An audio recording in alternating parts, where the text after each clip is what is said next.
Okay, good morning, good morning! Bago sa video natin, mag-shoutout muna tayo mga kabro. Shoutout kay Boss Kabro Jem, watching from Saudi Arabia. Ganon din kay Boss Kabro Flordelis, Michael Flordelis. Maraming salamat po sir. Number 1 sender ng star. At sa Bacani family ng San Carlos City, Pangasinan, kay Boss Dennis Bacani ng KSA. Maraming salamat po sir, Dennis Bacani. Yan. Next po natin si Boss Kabro Jericho at sa kumpare niya na si Josiah Glenn Norte. At kay Boss Dudes A Official. Shoutout po sa inyong lahat mga bro. Punta na tayo sa mga gagawin nating motor. Okay, good morning mga kabro. Meron Rider 150 dito na isinakay lamang sa kolong-kolong. Dahil ayaw daw mandar, nag-loss compression at hindi ito nagpa-schedule ngayon mga kabro. Nag-walk-in lang siya, nagbaka sakali. Ayan, tiga dito lang sa Panikito from Tablang, Panikitarlac lang ito mga bro, malapit lang. Ayan o. At dito, from Umingan, Pangasinan mga kabro, yung nakachat ko sa page, messenger natin sa Facebook page ito. At naka-schedule siya ngayong araw ng Miyerkules. Dalawang makina ng TMX 155 to mga kabro. Ayan, ibaba muna natin sa pick up.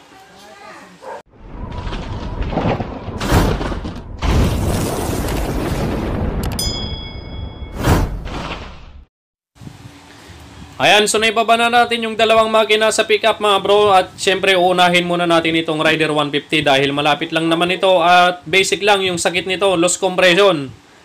Okay, so ayan, sisipain ko. Loss compression to mga kabro. Walang compression. At ang sabi ni kabro ay parang may nalaglag daw, naka-pyesa ng carburetor sa loob. At naipit na sa may bandang piston at balbula.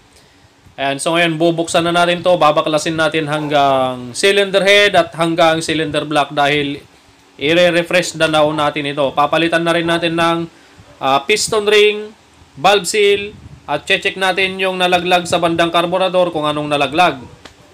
At sigurado kapag may nalaglag doon sa loob sa ibabaw ng piston at sigurado may ipit yun sa bandang balbula ng intake or exhaust.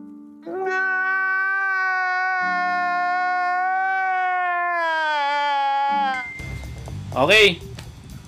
Tignan natin tong carburetor ng itong carburetor niya mamaya. I-check natin kung anong nawalang pyesa doon sa loob ng carburetor. Okay? Ito, i-check natin. Nako. Parang kulang itong pyesa nga niya ng mga bro. Ayan, makikita natin itong kanyang carburetor, 28mm. At ang kulang dito na nakikita ko ay yung asawa or yung female ng karayom. Ayan o, titignan ninyo. Wala yung nakausli dyan. Wala na yung nakalitaw dyan na yung pinagpapasukan ng karayom. Ayan, titignan natin mamaya pag nabaklas natin yung kanyang cylinder head. Ayan. Okay, Brother Lito on the go. Tinitignan niya yung timing mga kabro. Timing mark sa magneto at timing mark sa dalawang camshaft. Magneto, goods. Camshaft, goods. Goods lahat. Ang hindi goods, malambot. Malambot, loss compression. Yes, sir. Okay, timing mark. Goods na goods. Timing mark sa camshaft. Goods na goods. Itong ilong ko, hindi goods. Yung ilong mo, hindi goods. Sirang oil seal ng ilong mo ka bro. Runny nose yung ilong niya mga kabro. Goods naman timing. Oh, wala talaga. Dati naman ako taga Baguio, bakit ganito? Oh. Loss comprehension, baklasin mo na bro. Yes sir.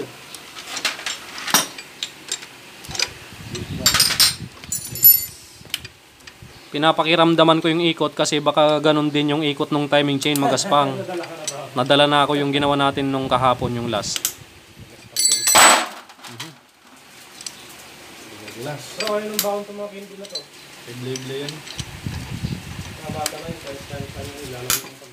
Bagay, hindi naman natin narinig yung andar nito mga kabro dahil loss compression nga ayaw mandar. Ayusin muna natin yung loss compression bago natin pandarin. Okay. Baklasin na muna natin mga bro yung cylinder head. Dalawang camshaft, cylinder head hanggang black. I-refresh natin hanggang black lang mga bro. I-check na rin natin yung black at siyempre papalitan na rin natin nung kanya kapag pudpud na yung ring at valve seal. Okay. A few moments later. Okay, nabaklas na yung head mga kabro. Ayan o. Asan ba kaya yun? May lamat yung bandang intake sa may valve packet. Ba nalagdag din. Ayan, may lamat mga kabro. Na may bandang intake na valve. At titignan natin tong kanyang balbula mga kabro. Ayan. Bigat-bigat tong kanya eh. Ayun o, nabaluktot mga kabro.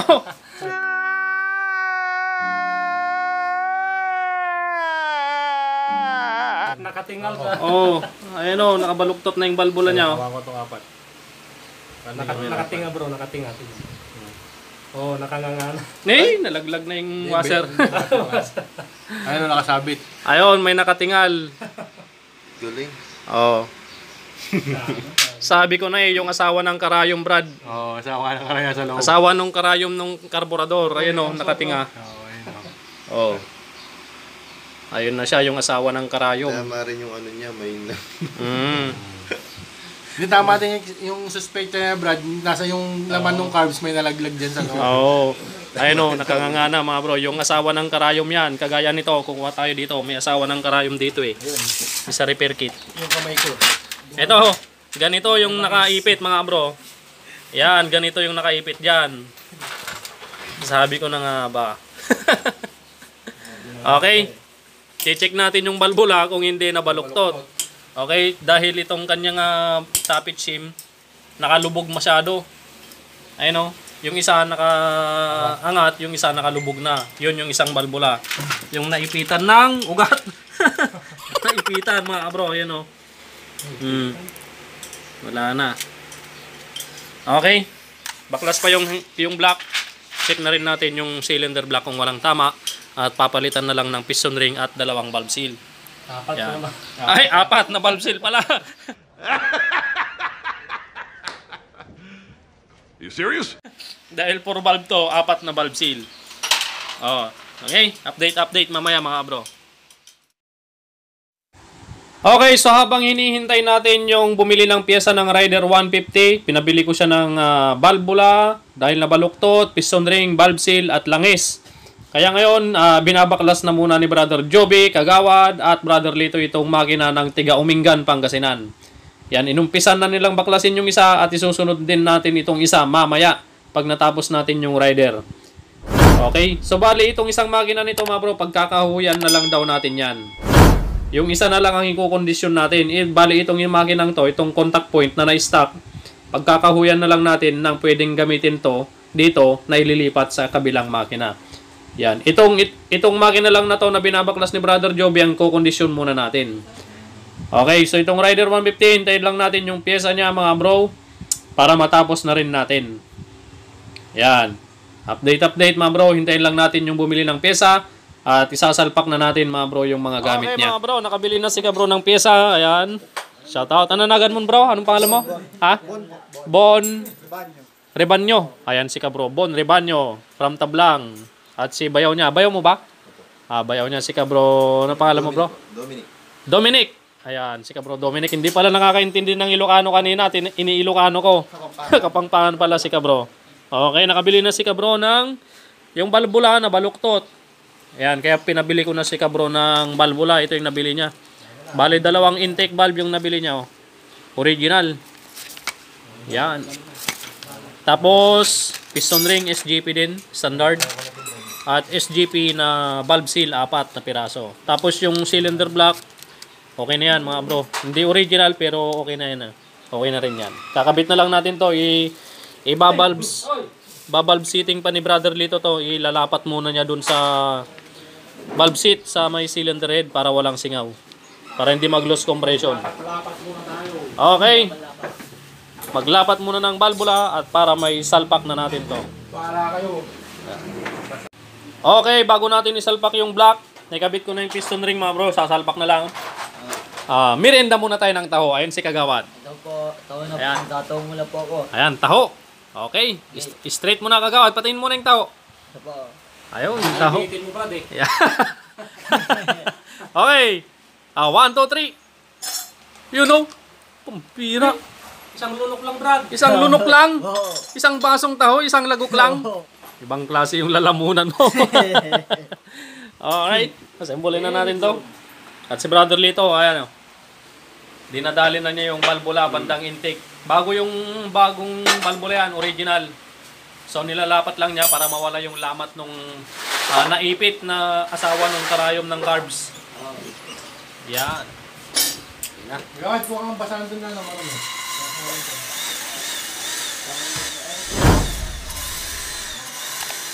Okay. Update mamaya pag natapos na to. Okay. Tapos nang ilapat ni Brother Lito yung valvula. At pahanginan natin gamit ang kompresor at may nilagay tayong gasolina. Yan, nilagay tayong gasolina sa ibabaw. Papahanginan natin. Okay. Yan. Wala. Dito banda, wala no. Yan. Wala. Okay, wala. Dito naman sa kabila.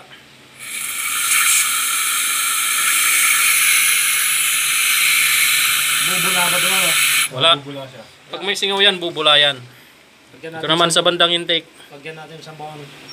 Dito banda ah. Yan, dito banda.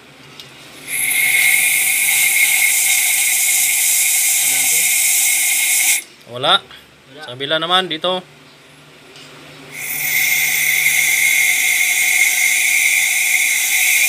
Brad, bumula. Bumula nga nga sa likod mo. Bumula. Wala din mga kabro. Goods na goods. Walang singaw. Oh my God! Wow! Okay, salpak na natin yung cylinder head. Yan. Naikabit ko na rin yung cylinder block at bagong piston ring. Okay, SGP brand na piston ring. Kapit na natin yung cylinder head para matapos na. One eternity later. Jai. Ay, uwin. Okay, tapos na mga bro. Yan o. Oh, pandarin na lang natin mga bro. Yan, hindi umaandar to na dinala dito mga bro. Hindi umaandar. Dahil lamang sa sip-sip ni Kagawad. Yun ang pangmalakasan namin. Okay, start na natin. Yun. Yan o. Smooth. Parang brand new. Siyempre, always check the pump of oil. Yun o, English yun ah. Check natin yung bomba ng langis. Ayun, tumulo na mga kabro. Goods na. Okay na yung pump. Goods, Kagawad. Yes, good. Alright. Rider 150 carb. Nakita nyo naman yung naipit dun sa kanyang valvula kanina, yung asawa ng karayom. Kaya yung valvula pinalitan natin dahil nabaluktot. Yan, nabaluktot na to. At ito yung kinain ng valvula. Yan. May mga gas-gas. Oh, yan yung kinain ng valvula mga kabro. Okay, so ayos na yung motor ni Kabro, Rider 150.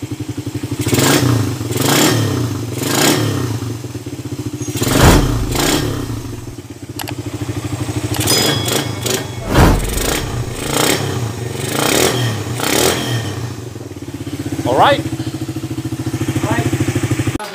Okay, kung sa mga magtatanong mga bro kung bakit pumasok doon sa ibabaw ng piston itong asawa, yung female ng karburador ng karayom.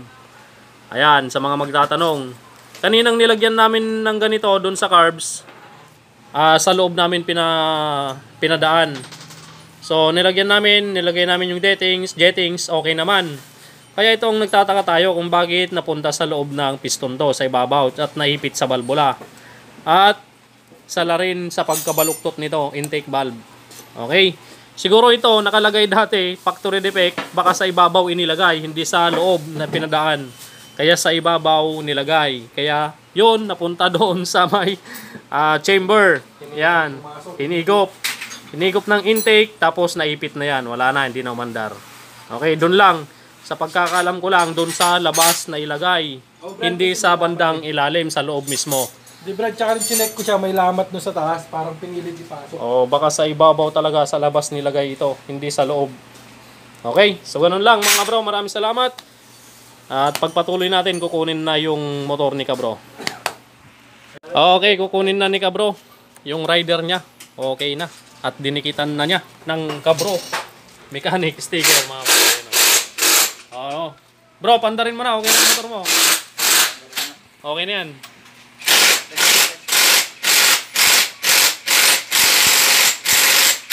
Ingingin nyo!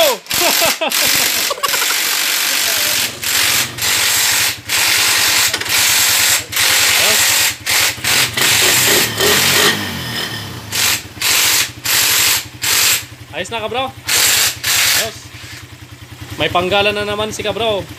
Ayan. Okay na.